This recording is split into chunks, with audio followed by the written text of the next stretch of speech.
the ice. We got to sit him for 3 games. Why not give Loophole a game suspension for conduct off the ice? You can't go on social media, and go, you want you to step outside, son? You can't do that. You want to go me? Right. Bike racks, 4:30. Playing real sports, I'll be there. And that's maturity. Yeah, definitely. And is it really to the benefit of the organization to put it out, well, in the public eye? So here's the thing. It's not in the public eye. That's the thing. We're all wrong. Because Shanahan goes on and does this weird press conference, and he alludes to a bunch of stuff, and innuendo, and there's a history and all this other. But then he says this. Listen to this. I'm not going to go into any of the details. As far as I'm concerned, I don't want our coaches to, I don't want our players to. This is not a completely unique situation. It's time for us, and we've lots of players deal with it. It's his time now. It's his time to respond. He understands it. We want to work with him because he's an important part for us. So no one needs to know. This is private. I'm not saying. But listen to what he says next. Sweeping this under the rug would have been the easiest, but probably the weakest move for us. If this was a one-time thing, you'd love to handle this internally, have them take the guys to lunch, pay a fine, donate some money to charity, something like that. But this is the moment where a player has to look in the mirror and make some decisions. Okay. I think lunch would have been nice. Yeah, I would have appreciated a bite to eat. Who says that? Who says that we're not talking about it and then talks about it? But talks about it only enough. You know when you're hanging out with your pals and someone goes, oh, you know what? I got it. I can't tell you. That's what he's doing. That's what he's doing at the worst possible time. You know, we're going to handle this privately. No one needs to know. This is a private team thing. Talk to the guys. It's all good. However, if this was a one-time thing and hadn't happened all the time and wasn't super important for the health and well-being of National cadre, how about clip number 3003? Listen. He was very disappointed, but he understood.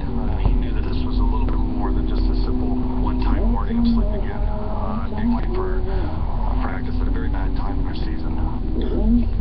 We're not talking about it. However, this was way more than sleeping in, guys. Nudge, nudge, wink, wink.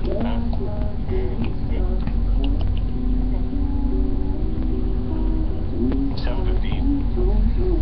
-1 right now. I don't know. I think it's funny.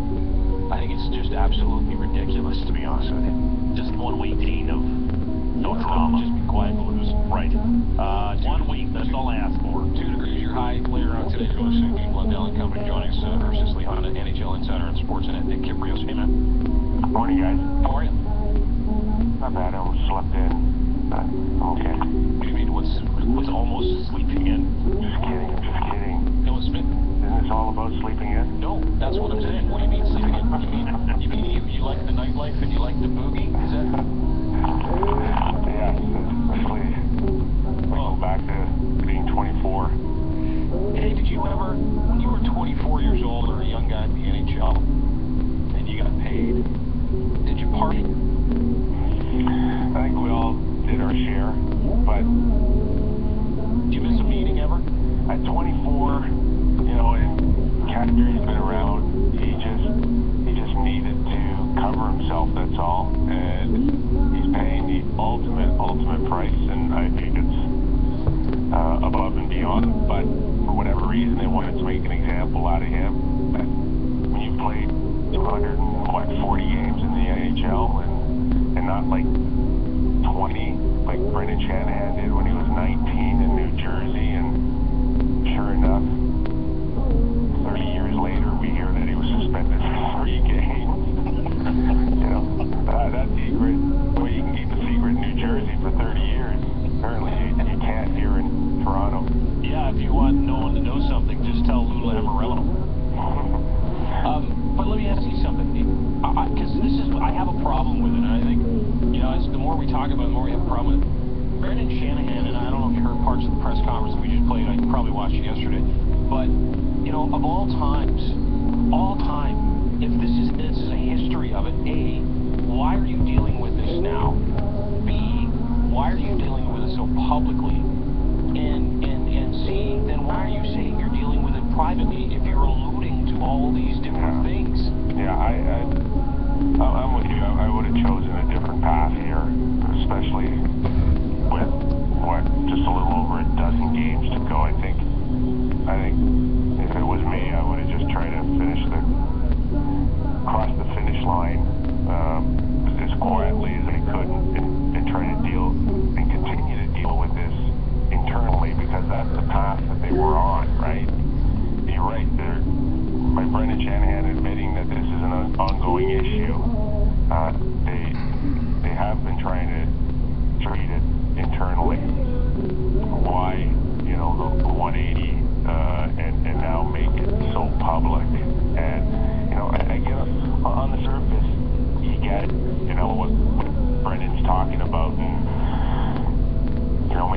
thought, well, we're at the end of our rope with this, and now, you know, this is the only way that we can truly deal with it is to make it public. But, you know, they still kind of don't make it public, and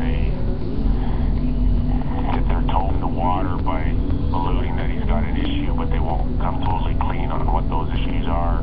But, you know, for me, it's still, you know, from an organizational point of view, you know, let alone, you know, your total feelings towards Kadri and trying to help him for the good of him, but he's also still an asset to your organization, and by coming out like this and truly labeling him, you know, like this, And embarrassing him. it's really hard for him now to overcome this, you know, like he'll always be known as now what the guy that's got issues late night, or, you know, the partier or